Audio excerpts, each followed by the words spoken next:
এখানে half cup oats আছে। ওটসটাকে শুকনো খোলায় ভেজে নেব সামান্য।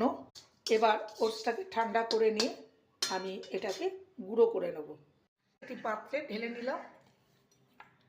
এর মধ্যে দিয়ে দেব লবণ। একটা ডোতে পরিণত করে নেব। এক ভাগ নিয়ে নেব।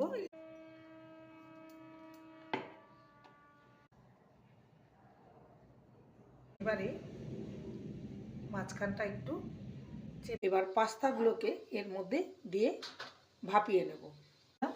এগুলো রেডি হয়ে গেল। আলু আর গাজর নিয়েছি, ক্যাপসিকাম কুচি, বাঁধাকপি কুচি, রসুন কুচি, পেঁয়াজ কুচি, কাঁচা লঙ্কা কুচি, teaspoon soya sauce, 1 teaspoon vinegar. পাস্তাগুলোকে ছেড়ে দেওয়ার মতো গোলমরিচ, ধনে পাতা কুচি, ওটসের পাস্তা।